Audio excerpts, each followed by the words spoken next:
అలా శ్రీకృష్ణుడు బలరాములు కలిసి మధురా నగరంలో ఆ పురవీధులన్నీ తిరిగి వారు విడిది చూసిన చోటుకి వెళ్ళి ఆ రాత్రి నిద్రపోయారు. తెల్లవారిన తర్వాత అప్పుడు కంసుడు ఏర్పాటు చేసిన ధనుర్యాగం దగ్గరికి బయలుదేరుతున్నారు. అక్కడ కంసుడు ఒక పెద్ద మైదానం ఒకటి ఏర్పాటు చేశాడు, రంగస్థలం. అక్కడ అన్నీ కూడా ఈ కుస్తీ పోటీలు, రకరకాల ఆటపాటలు ఇలాంటివన్నీ ఉంటాయి. ముఖ్యంగా కుస్తీ పోటీలకి చాలా పేరు అక్కడ. అలా మొత్తం రంగస్థలం ఏర్పాటైంది. తెల్లవారి బలరామకృష్ణులు ఇద్దరు చక్కగా తయారయ్యి బయలుదేరారు. బయలుదేరి వెళ్తుండగా సింహద్వారానికి ముందున ఈ మావటివాడు ఏనుగు కువలయాపీడనాన్ని పట్టుకొని దాని మీద ఎక్కి సిద్ధంగా ఉన్నాడు. బలరామకృష్ణులు వస్తే ఏనుగుని వాళ్ళ మీదకి ఉసిగొల్పాలని దూరం నుంచి చూశాడు కృష్ణుడు. ఆ మావటివాడు అంబిష్టుడు అతని పేరు. కృష్ణుడు అతన్ని చూసి, ఓ మావటి, నీ ఉద్దేశం నాకు అర్థమైంది. ఈ ఏనుగుని మా మీదకి ఉసిగొల్పాలనుకుంటున్నావు. దానివలన మాకేం ప్రమాదం ఉండదు, నీ ఏనుగుకే ప్రమాదం, దాన్ని వెనక్కి మళ్ళించుకుని వెళ్ళు అంటాడు. వాడు అసలు చాలా గర్వంతో ఉంటాడు. వీళ్ళు పిల్లలు సామాన్యమైన పిల్లలు, అందులో కంసుడు గట్టిగా చెప్పాడు కదా, అందుకని చెప్పి ఆ మాటలు లెక్క చేయకుండా ఆ కువలయాపీడనాన్ని ఉసిగొలుపుతాడు. అది వెంటనే వారి మీదకి పరిగెత్తుకుంటూ వస్తుంటుంది. కృష్ణుడు దానికి ఎదురెళ్తాడు. ఎదురెళ్ళి ఆ ఏనుగుతో యుద్ధం మొదలు పెడతాడు. అది కూడా సామాన్యమైన ఏనుగు కాదు. ఎందుకంటే రాజుగారి ఏనుగుకి కూడా యుద్ధంలో ఆరితేరుంటాయి. ఆ ఏనుగు ఎలాగైనా కృష్ణుని పడగొట్టాలని, తొండంతో పట్టుకోవాలని అది ప్రయత్నం చేస్తోంది. కృష్ణుడు దానికి దొరకకుండా తప్పించుకుంటూ దానిని చీకాకు పడుతున్నాడు. ఈ మృగాలు ఎప్పుడైనా సరే ఇలా ఎదుటివారితో పోరాడుతున్నప్పుడు అవి చికాకు పడితే మరింత వెర్రెక్కిపోతాయి, ఇంకా కోపం వచ్చేస్తాయి వాటికి, ఏనుగు, సింహం ఇలాంటి వాటికి. దానికి కృష్ణుడు కనిపించినట్టే కనిపిస్తున్నాడు, తొండంతో పట్టుకుంటే జారిపోతున్నాడు. వెనక నుంచి వెళ్ళి తోక పట్టుకుని పైకి ఎగిరాడు. ఎగిరి దాని కుంభస్థలం మీద కొట్టాడు. అలా ఇద్దరు కూడా ఆ ఏనుగుని కృష్ణుడు బాగా ఇచ్చేస్తున్నారు. కాసేపు తర్వాత ఇక ఇలా అందరూ చుట్టూ ఉన్న ప్రజలందరూ చూస్తున్నారు ఏమవుతుంది అని. ఇది మాత్రం బాగా కృష్ణుడిని ఒకసారి తొండంతో పట్టుకుని విసిరింది. కింద పడిపోయి ఎగిరి పైకి లేచిన కృష్ణుడు ఇక ఈ ఏనుగుని అంతం చేయాలని నిర్ణయించుకొని అక్కడి నుంచి ఒక్క ఎగురులో వచ్చి దాని కుంభస్థలం మీద కూర్చుంటాడు. కూర్చొని తన పిడికిలితో ఆ కుంభస్థలాన్ని కొట్టడం మొదలు పెడతాడు. ఆయన గుద్దులు పిడికిలితో పోట్లు పొడుస్తుంటే శివుడు శూలంతో పొడుస్తున్నట్టుగా ఉందిట. అంత బాధ కలిగింది దానికి. బాధ కలిగి గిరగిరా తిరగడం మొదలుపెట్టింది కింద పడేయాలని. కృష్ణుడు ఎక్కడా కూడా పట్టు వదలలేదు. దాన్ని బాగా పీడించాడు. బాగా మదించిన ఏనుగులకి కుంభస్థలంలో ముత్యాల్లా ఉంటాయట, అవి రాలడం మొదలుపెట్టేట. ఆ ఏనుగుకి కుంభస్థలం పగిలింది, రక్తం గారుతుంది. అక్కడి నుంచి కిందకి దూకాడు. కిందకి దూకి అది అప్పటికి దాని ఇది తగ్గింది, శక్తి తగ్గిపోయింది, బలహీనమైంది. దానికి ఎదురుగుండా కృష్ణుడు కనిపించగానే మళ్ళా తొండంతో పట్టుకోవాలని చూసింది. వెంటనే ఆ ఏనుగుని, పర్వతాకారంతో ఉన్న ఆ ఏనుగుని మహాబలుడు అయిన శ్రీకృష్ణుడు దాని తొండంతో పట్టుకొని గిరా గిరా గిరా తిప్పి విసిరేశాడు. అల్లంత దూరాన పడి శరీరం అంతా కూడా పగిలి కువలయాపీడనం మరణిస్తుంది. ఎప్పుడైతే కృష్ణుడు ఆ ఏనుగుతో యుద్ధం చేస్తుండగానే మావటివాడు పారిపోతాడు. ఈ ఏనుగు దంతాలను, దాని ముందు ఏనుగు దంతాలను పీకుతాడు కృష్ణుడు. ఆ ఏనుగు దంతాలను తీసుకొని బలరామకృష్ణులు ఇద్దరు చెరొక దంతాన్ని భుజం మీద వేసుకొని ఆయుధంలాగా ముందుకు నడుస్తారు. ఆ ఏనుగుని చంపేటప్పటికే ప్రజలందరూ కూడా ఇక ఇతను సామాన్యుడు కాదు, ఇతను పరమాత్మ యొక్క స్వరూపమే, లేకపోతే ఆ కువలయాపీడనాన్ని కూల్చడం ఏంటి? అంత భయంకరమైన యుద్ధం చేశాడు. దానిని ఎవ్వరు కూడా దాని జోలికి, అదంటేనే భయం, అది వీధుల్లో వస్తుంటేనే పారిపోతుంటారు. అటువంటి ఆ మత్తగజాన్ని చంపినవాడు కృష్ణుడని అందరూ కూడా సంతోషించి జేజేలు కొడతారు. అలాగా వీరుల్లా ప్రకాశిస్తూ ఆ మైదానం దగ్గరికి ప్రవేశిస్తారు. ఎప్పుడైతే ఈ ఏనుగు చనిపోయిందో ఆ విషయం కంసుడికి తెలిసి ఆశ్చర్యపోతాడు. అతనికి భయం కలుగుతుంది. దాన్ని చంపారంటే అని మనసులో భయంగా ఉంటాడు. పైకి మాత్రం గంభీరంగా ఉండి, చాణూర ముష్టికులు ఉన్నారు కదా, ఇప్పుడు తన ఆశ వారిద్దరే. సరే, ఏనుగు వీళ్ళిద్దరి చేతిలో వాళ్ళు ఇద్దరు తప్పించుకోలేరని చెప్పి వాళ్ళే గట్టిగా ఎట్లాగైనా సరే వాడిని సంహరించమని చెప్తాడు. వీళ్ళిద్దరూ ఆ మైదానంలోకి రాగానే అప్పటికి మధురానగర్ ప్రజలందరూ కూడా ఆ మైదానంలో కూర్చుని ఉంటారు. మనకి క్రికెట్ మైదానాలు ఉంటాయి కదా, అలా అన్నమాట. అంత పెద్దది, విశాలమైంది. అక్కడ ఒక ఎత్తైన వేదిక మీద కంసుడు మిగిలిన వారందరూ కూడా, అంటే రాజ కుటుంబానికి చెందిన వాళ్ళందరూ అక్కడ మంచాలు వేసి ఉంటాయి, దాని మీద ఆసీనులై ఉంటారు. ఇలా అంతా కూడా సిద్ధంగా ఉంది. చాణూర ముష్టికులు అక్కడ నిలబడి ఉన్నారు. బలరామకృష్ణుని చూసి చాణూరుడు మాట్లాడతాడు. మొదట, ఓ మీరేనా ఆ గొల్ల పిల్లలు? అడవిలో మీ గోపబాలులతో కలిసి ఆటలాడుతూ చాలా మల్లయోధులని బలశారులని అందరూ చెప్పుకునేలాగా అనుకుంటున్నది మీరేనా?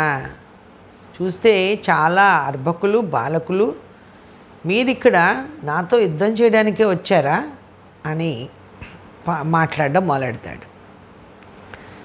కృష్ణుడు, అయ్యో మేమేంటి నీ ముందు, మేమంతా, నువ్వు మహాబలశాలివి, మేము రాజుని మెప్పించలేనులే కానీ అందరికీ వినోదం కలిగిద్దాం, నీతో యుద్ధం చేస్తే మనం యుద్ధం చేస్తే ప్రజలు వినోదిస్తారు అని చెప్తాడు. కనుక నేను నీతో యుద్ధం చేస్తాను, మా అన్న ముష్టికుడితో యుద్ధం చేస్తాడు అని చెప్తాడు. ఇద్దరం అలా తలపడదామని. వెంటనే చాణూరుడు, నేనెవరనుకుంటున్నావు? సద్వంశంలో జన్మించాను, మహావీరుణ్ణి, గొప్ప జాతివాడిని నేను, నువ్వు గొల్లవాడివి, నీతో నేను యుద్ధమా? రాజులతో పోలిక నీకు అని అనవలసిన మాటలన్నీ మాట్లాడతాడు. ఇదేమన్నా గొల్లపల్లిలో ఆడుకోవడం అనుకుంటున్నావా? దూడలు మేపడం అనుకుంటున్నావా? ఇలా ఏదో 4-5 రాక్షసుల్ని చంపంగానే సంహరించగానే నువ్వేదో మొనగాడి అనుకుంటున్నావా అంటూ రకరకాలుగా మాట్లాడితే, అలాగేలే అని చెప్పి ముందు మన ఇద్దరం తలపడదామని చెప్పి కృష్ణుడు కుప్పించి దూకుతాడు. చక్కగా పంచాగించి ఎగ్గట్టి బిగించి కట్టుకొని ముందుకు వస్తాడు. చాణూరుడికి కృష్ణుడికి మధ్యన గొప్ప మల్ల యుద్ధం జరుగుతుంది. దీన్ని ద్వంద్వ యుద్ధం అంటారు, ఇద్దరే పోరాడతారు. అక్కడ చూస్తున్న ప్రజలందరికీ చాణూరుడు అంటే భయం. ఇతను మహాయోధుడు, ఇంతవరకు అతని చేతిలో ఎవరు బ్రతికిన వాళ్ళు లేరు, మల్లయోధుడు, చాలా క్రూరుడు కూడాను. అటువంటి పిల్లవాడు చూస్తే చాలా సున్నితంగా ఉన్నాడు, సుకుమారంగా ఉన్నాడు, ఇదేమిటి ఈ పిల్లవాడు ఇలాగా ఇతనితో తలపడుతున్నాడని అందరూ కూడా భయపడుతూ చూస్తున్నారు. ఆ సింహద్వారం దగ్గర, ప్రవేశం దగ్గరే రామకృష్ణులు ఇద్దరిని చూసి వాళ్ళందరూ కూడా, అక్కడ మధురానగర ప్రజలందరూ కూడా చాలా ఆనందపడతారు. వారికి కృష్ణుడి మీద వెంటనే అమితమైన ప్రేమ కలుగుతుంది. సరే, ఇక్కడ భయంకరంగా ఇద్దరు పోరాడతారు. అనేక మెలకువలతో రకరకాల విన్యాసాలు చేస్తున్నాడు కృష్ణుడు. బాగా మల్ల విద్య తెలిసిన మల్లుడు ఎలా చేస్తాడో అట్లా చాణూరుడితో యుద్ధం చేస్తున్నాడు. చేస్తూ ఆ చాణూరకుడిని హింసించడం మొదలుపెట్టాడు. అతను కొద్దిసేపు చిన్నవాడే కదా అనుకున్నాడు, కానీ ఎప్పుడైతే కృష్ణుడి నేర్పు చూశాడో అతను కూడా ఆశ్చర్యపోయాడు. నిజమే, ఇప్పటికీ నువ్వు సరైన ప్రత్యర్థివి నాకు. నిన్ను ఓడిస్తే నాకు గొప్ప, నిన్ను ఓడించడం ఏంటి, నా చేతిలో నువ్వు ఇవాళ మిగలవు అంటాడు. ఇలా యుద్ధం జరుగుతుండగా కృష్ణుడు ఆ చాణూరకుడిని తన ముష్టిఘాతాలతో పాదాలతో తీవ్రమైన దెబ్బలు తగిలేలా చేస్తాడు. అప్పటికి అతని శరీరంలో బలవంతా వీగిపోతుంది. శక్తి సన్నగిల్లి కానీ అది చూసిన కృష్ణుడు చాణూరుడి గుండెల మీద భయంకరమైన మహాబలమైన పిడిగుద్దు గుద్దుతాడు. ఆ దెబ్బకి ఆ చాణూరుడు రక్తం కక్కుకొని నేల మీద పడి మరణిస్తాడు. ఇక్కడ బలరాముడు కూడా ముష్టూరికుడితో యుద్ధం చేసి అతన్ని సంహరిస్తాడు. అలా చాణూర ముష్టికులు ఇద్దరు కూడా బలరామకృష్ణుల చేతిలో సంహరించబడతారు. వాళ్ళకి శిష్యులు ఉంటారు కదా, అనుచరులు, వాళ్ళు యుద్ధానికి వస్తారు. వెంటనే మా వారిని చంపారా అని. కొద్ది సమయంలోనే మొత్తం అలాగా తన మీదకి వచ్చిన వాళ్ళందరినీ కూడా రామకృష్ణులు సంహరిస్తారు. అది చూసిన మిగిలిన వాళ్ళందరూ కూడా మల్లులు అందరూ, అమ్మో చాణూరుణ్ణి వాళ్ళని చంపాడు, మనం వెళ్ళామంటే ఇంక మనం బ్రతికినట్టు కాదు అని చెప్పి తప్పుకోండి అని అందరినీ తోసుకుని పారిపోతారు. ఇలా కంసుడు ఆశపడినట్టుగా జరగకుండా ఆ ఏనుగుని చాణూర ముష్టికుల్ని కూడా సంహరించి అక్కడ తేజోమయుడే నించున్నాడు సింహంలాగా కృష్ణుడు. అందరూ కూడా హర్షధ్వానాలు చేస్తూ జేజేలు కొడుతూ చాలా అభినందించారు. వారి మధురానగర్ ప్రజలు అక్కడ వీరు అతిథులుగా వచ్చారు. ఈ గోపకులు అందరూ కూడా అక్కడ కూర్చుని ఉన్నారు. నందుడు అందరూ అక్కడున్న జనమంతా కంసుడి జనమే. అందరూ కూడా కృష్ణుడిని చూసి పొంగిపోతున్నారు. ఇక కంసుడికి చాలా కోపం వచ్చి వెంటనే సైనికుల్ని పిలిచి ముందు ఆ గోపకులందరినీ కూడా బంధించండి, ఈ పిల్లలిద్దరినీ రాజ్యం నుంచి వెడలగొట్టండి, బయటికి గెంటండి, చంపండి. ఆ నందుడు ద్రోహి, అతన్ని పట్టుకొని సంహరించండి. కారాగారంలో ఉన్న దేవకి వసుదేవుని చంపండి, ఇంకా అందరినీ చంపేమంటాడు. నా తండ్రి ఉగ్రసేనుడు